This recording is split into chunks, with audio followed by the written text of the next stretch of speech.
Сәлем достар, сіздермен бірге түсінікті медицина каналы. Бүгінгі тақырып ритм бұзылыстары. Видеоны соңына дейін көріп, каналға тіркеліп, лайк басуды ұмытпаңыздар. Ал біз бастаймыз. Ең бірінші синустық тахикардия. Синустық тахикардия дегеніміз синатриалды түйінде импульс пайда болуын жиілеу. Сондықтан бұл жерде синустық ритм дұрыс сақталады. Әр QRS комплексналда ПТ6 міндетті түрде болады, яғни синустық ритм сақталады. QRS алды міндетті түрде П. Тек қана R-дің арасы жиілейді. Олардың ара қашықтықтары бірдей болады. Минутына 90 реттен көп. Сау адамдарда эмоционалды және физикалық жүктеме кезінде болады. Ал синустық брадикардия, бұнда да синустық ритм сақталады. QRS комплексналда ПТ6 міндетті түрде болады. Тек R-дің арасы алшақтайды. Бірақ олардың аралықтары бірдей.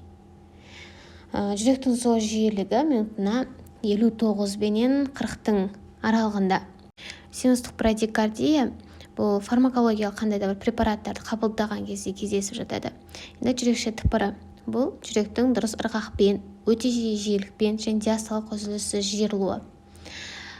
Бұл жерде жүректің соғу жиілігі минутына 200 бен 400 рет аралығында болады. Өте жиілікпенен ешқандай да ПТ6 болмайды. Өздеріңіз көріп тұрғандай, РР-дің аралықтары бірдей орналасқан. ПТ6 жоқ, араларында F үлкен F ара тәріздес F толқындар орналасқан. Ара тәріздес үлкен F толқындар. ПТ6 жоқ. Бұл жүректің органикалық бұзылыстар кезінде жас адамдарда ревматизм, миокардит, порук сердце, үлкендерде ИБС, миокард инфаркт, басқа жүрек ауруларында кездеседі. Енді жүрекше фибрилляциясы. Жүрекше фибрилляциясы жүрек соғыс жиілігі 350-700-ге дейін минутына. ПТ6 болмайды. РР-дің арасы әртүрлі болады. РР-дің арасы бірде жақын орналасады, енді бірде алыс орналасады. Араларында кішкентай F толқындарын байқаймыз. Бұл жерде ПТ6-не көрінбейді, F толқындар байқалады.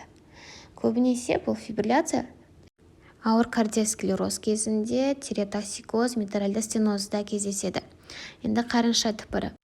ЭКГ-дан қарап тұрсаңыздар, өте жиі және де регулярны орналасқан толқындарды көреміз. Үлкен толқындар қарыншалық комплекс түрінде өте жиі және регулярны орналасқан. Жүректің соғыс жиілігі 150-300 аралығында болады. Қарыншалар тыпыры кезінде бағана үлкен F толқындар жүрекше тыпырында болды, ал қарынша тыпырында үлкен толқындарды байқаймыз. Комплекс түрінде қарыншалық. Енді қарынша фибрилляциясы. Қарынша фибрилляциясында бұнда комплекстердің шекарасы менен интервалы мүлде анықталмайды. Қалай болса солай орналасқан комплекстер. Бір қараған кезде олар нақты беспорядочно орналасады, яғни ретсіз орналасады. Қалай болса солай орналаса береді. Ешқандай шекарасын, интервалын ажырату мүмкін емес. Сабақ түсінікті болды деген ойдамын. Келесі сабақта кездескенше.